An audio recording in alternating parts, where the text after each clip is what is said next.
Now we will discuss about matters and materials. Yes, matters and materials. Anything that has mass and occupies space is a matter. Yes, anything that has mass and occupies space is a matter. For example, your book is a matter, chair is a matter, tumbler is a matter, toy is a matter, and the matter of which an object is made, they are known as materials. Like wood is a material, plastic is a material, paper is a material, glass is a material, steel is a material. So we will try to find out the differentiate between matter and materials. So when we are talking about an object can be made up of different materials. A single object can be made up of different materials. For example, tumbler. We can make a tumbler with the plastic. We can make a tumbler with the steel. We can make a tumbler with the material wood. So single object, a object can be made up of different materials. It depends on the uses of the object, and it also depends on the properties of the material. So means when we choose any material to make an object, we have to find out the properties of the material, as well as we have to find out the purpose for which an object is to be used. For example, if the toys can be made up of plastic. If we are making the kitchen set for the playing, then we can use the plastic. But if the kitchen set, or you can say utensils for use in the kitchen, then we have to use the steel, copper or aluminium. So different object, for making different object, which materials we have to choose is depend on the properties and the uses of the object. So let us find out different materials of the object. Yes. So first one is book. Book is, what is the material of the book? Yes, it is paper. A book is made from paper. Okay. Now chair. Chair. What are the materials for the chair? Yes. Chair can be made from plastic, as well as it can be made from wood. So wood and plastic are the materials to make a chair. Now next one is a tumbler. Tumbler. What is the main purpose of the tumbler? To hold the liquid. Yes, to hold the liquid.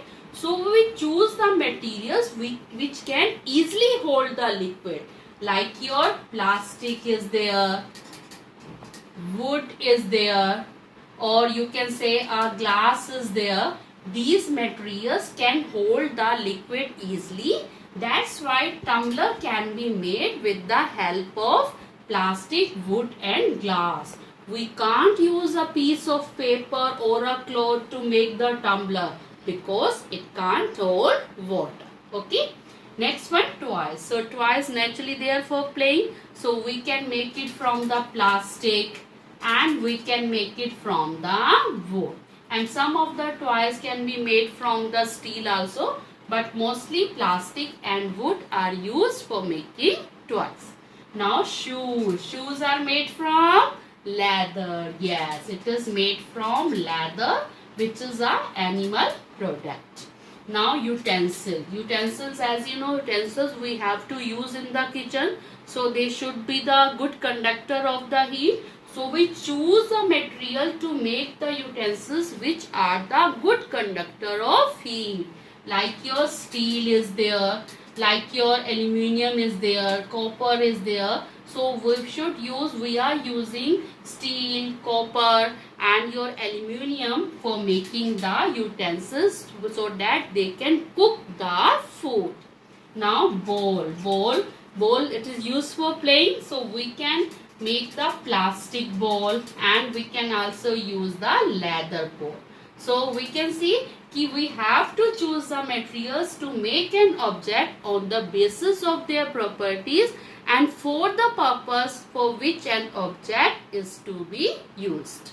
Now we will discuss the solubility of different substances. Yes, a substance may be soluble in water or may be insoluble in water.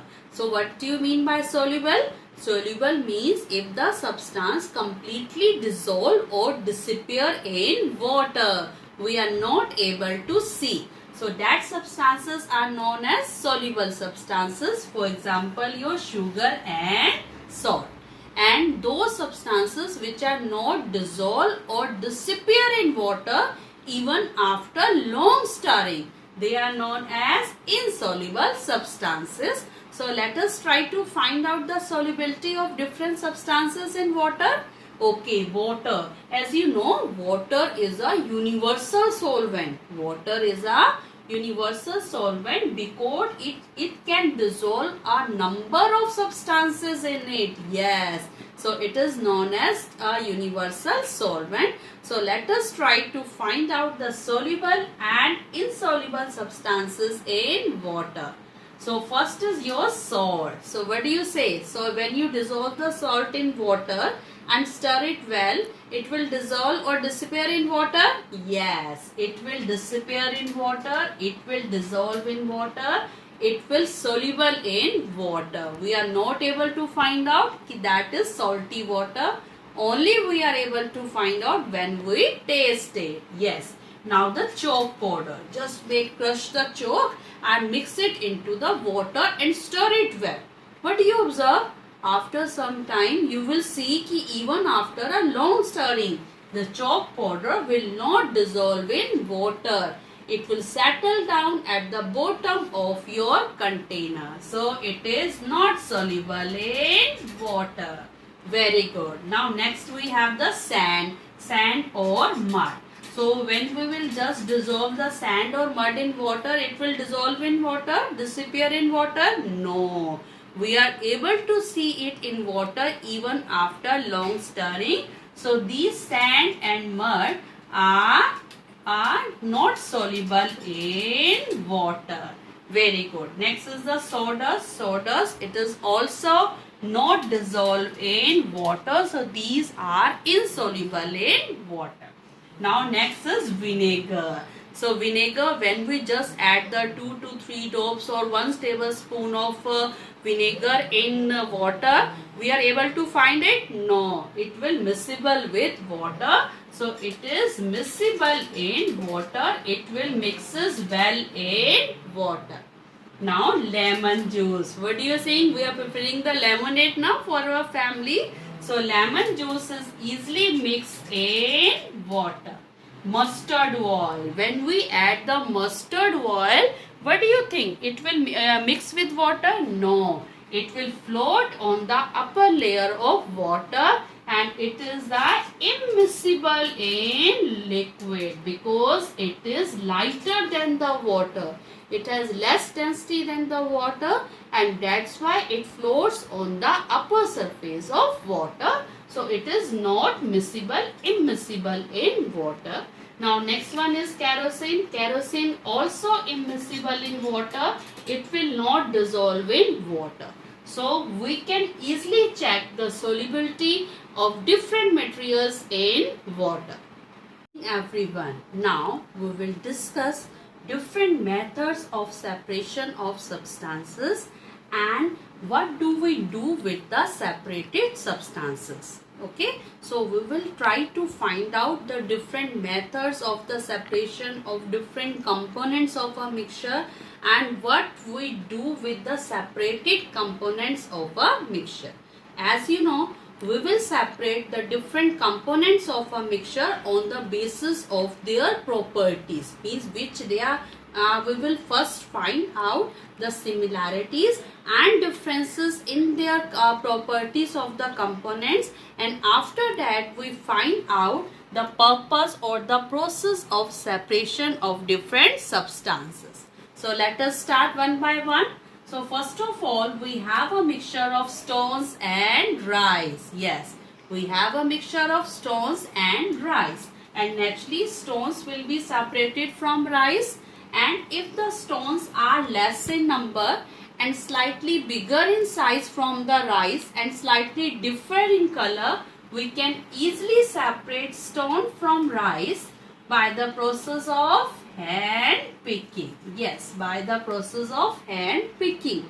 And when the two components are separated, then we will separate the stone, which is a impurity present in the rice. Okay, and we will throw it. Naturally, the rice will be used by us and we will throw away the impurities. So, stones will be separated from rice, which is a impurities are present in a grain with the help of the hand picking, by the process of hand picking, and we will throw away the stones or impurities. Now next one is tea leaves from tea. Yeah, when we prepare the tea leaves we have to add. It is one of the most important ingredients to prepare a tea. But before serving the tea, we have to separate the tea leaves from tea. And that we can do by the process of sieving. Yes, by the process of sieving. Sieve is a vessel which have holes on it, and through these holes liquid can pass and the tea leaves will remain on the sieve. So what's happened? We can use both of the component. Naturally tea we can serve and tea leaves we can use as a compost for the plant, or if you don't want you can throw it, means we can use it also. It is the best for the plant. So we can use both of the components. Now next is the butter from milk. Yes, milk is churned to obtain the butter. Butter is the solid, semi-solid part of the milk. So when we separate the milk from the butter, means we are doing the separation to obtaining the two useful products. Milk is also useful and butter is also useful by the process of churning. By the process of churning, and both the products, the butter and after that the what is left, the charge is left when the butter is we will taken from the milk, both of the products we can use, both of the components we can use. So butter are separated from the milk to obtain two useful components, two separate useful components. Now husk from grain. Naturally husks are the lighter particles and grains are the heavier particles. So we can separate husk from grain through the process of winnowing. Yes, through the process of winnowing. And after the separation we can use both the components. Husk can be used as a food for the animals and grains it can be used as a food for the human beings. So husk from grain, again it is a method to separate two different but useful components. Now sand with water. If there is a sandy water, then we can separate it, and we can separate it through the process of sedimentation and yes, decantation. Through the process of sedimentation and decantation. And why we are doing this? To separate the impurities present in water. Sand is impurities, and what we will do? We can throw this impurities or we can use for the growing of our plants. Okay, so sand, if the sand is fertile, then we can use it to make an earth pond, and if it is not fertile, we can throw it. Now salt from sea water. So salt from sea water is obtained through the process of evaporation. Yes, through the process of evaporation, sea water is rich in salt, and this salt can be separated from sea water through the process of evaporation.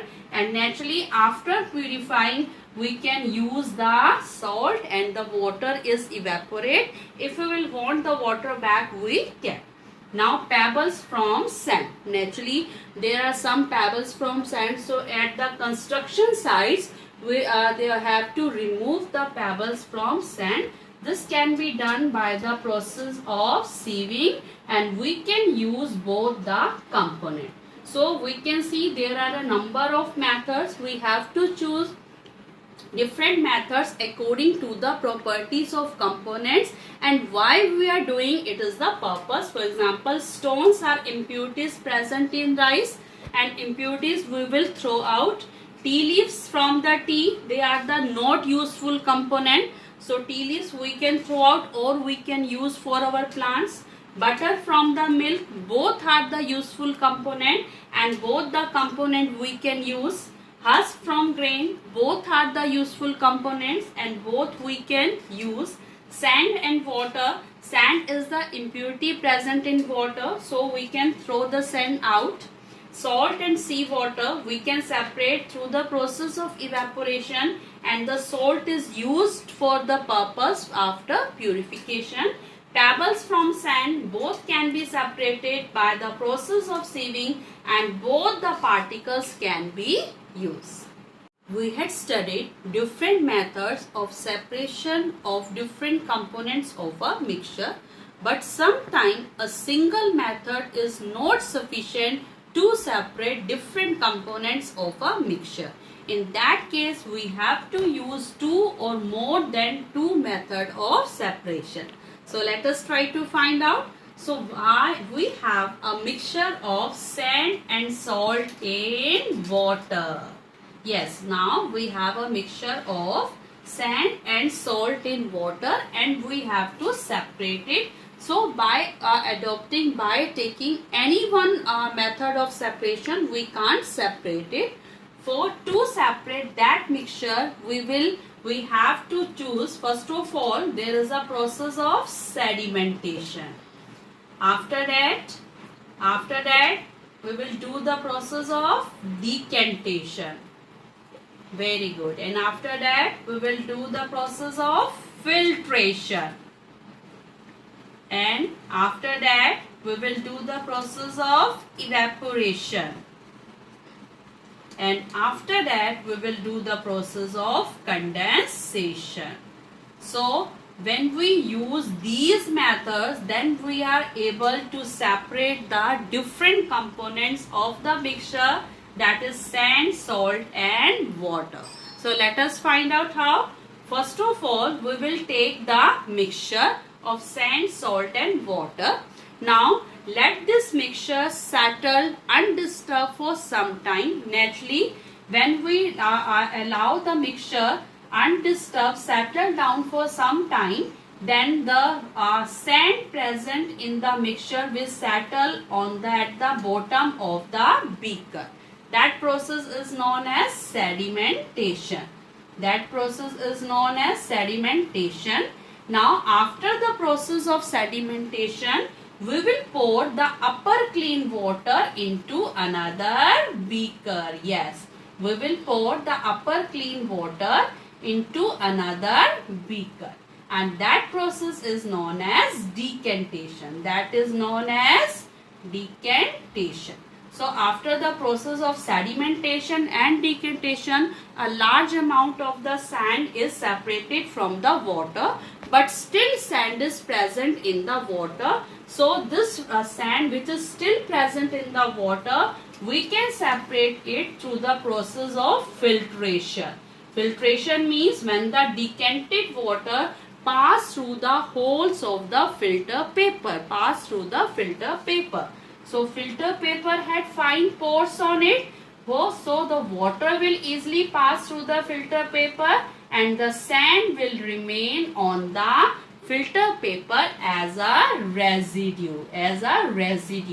Now, we have the clean water. Means its water is free from the sand. Sand is separated, but now it is the salty water because salt is in the water now. Now, we will heat it. So, when we will heat it, then due to the heat, the water will evaporate. And what is left at the last? At the last, there are the solid crystals of solid particles of salt will left. And the water which is evaporate, we can collect it through the process of condensation. So, through the process of sedimentation, decantation and filtration, we can separate the sand and through the process of evaporation we can separate the salt, and through the process of condensation we are able to get back water in its form.